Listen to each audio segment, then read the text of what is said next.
What's up, everyone? Welcome to the December 28th edition of DraftKings Tournament Plays, brought to you by BetMGM. I'm your host, Adam Scherer. You can follow me on Twitter at ShipMyMoney DFS. We have an 8-game NBA slate to break down tonight. As usual, we're going to look at 5 of the top tournament options using the Boom Bust tool on the Stokastic.com website.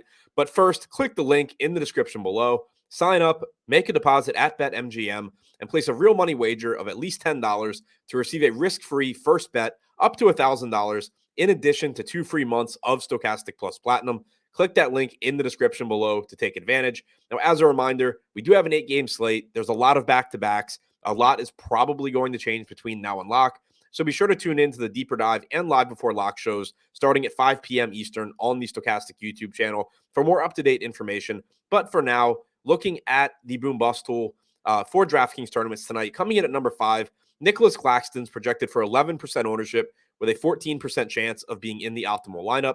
He's facing the Atlanta Hawks in what is likely to be a high-scoring game. He's center only at $5,700, projected for 11% ownership with a 14% chance of being optimal. He should play around 30 minutes tonight against the Hawks. Number 4, sticking with the Nets, TJ Warren's projected for 11% ownership with a 15% chance of being in the optimal lineup.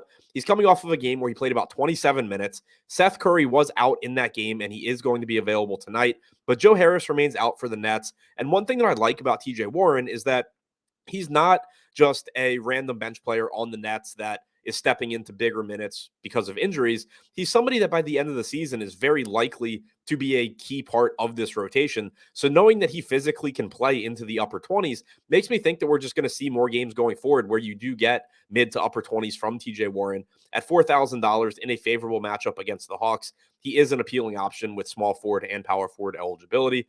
Number 3, Andre Drummond, 13% projected ownership, 17% chance of being in the optimal lineup.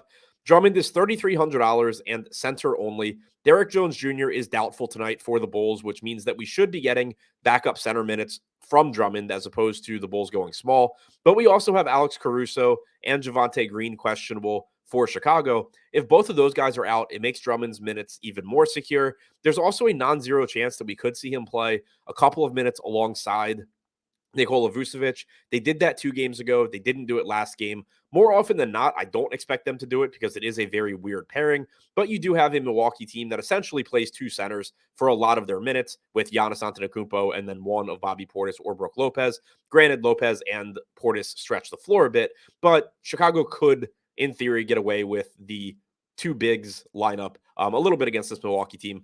I think from a projection standpoint, you should really just be expecting Drummond to be the straight backup, especially if either of Caruso or Green are in. But if all of those guys are out, you could conceivably get a couple of extra minutes from Drummond as well.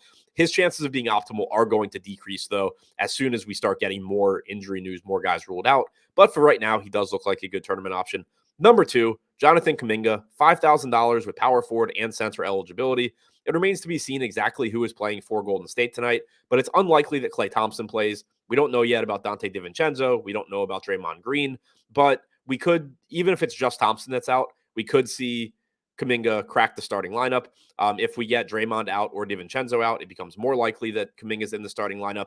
In the last game, that Golden State was more shorthanded than usual without Thompson and without DiVincenzo. You got Moses Moody and Kuminga starting. Kuminga right now projected for 17% ownership with a 19% chance of being optimal. And number 1, Pat Connaughton, another cheap player whose relative value rather, is going to decrease as we get more players ruled out. But for right now, we have Connaughton, who slid into the starting lineup on Christmas Day, played about 30 minutes, and would have played around 34 had the game been competitive to the end. He's shooting guard and small forward eligible for $4,000. He is projected for 18% ownership with a 20% chance of being in the optimal lineup. He's averaged about 0.72 fantasy points per minute in 11 starts alongside Giannis Antetokounmpo since the beginning of last season. So he does appear to be a little bit underpriced here. Now, to recap the top 5 tournament options on DraftKings, the way things currently stand, keep in mind a lot of this is going to change, especially the value pieces. But number 5, Nick Claxton. Number 4, TJ Warren. Number 3, Andre Drummond. Number 2, Jonathan Kuminga. And number 1, Pat Connaughton.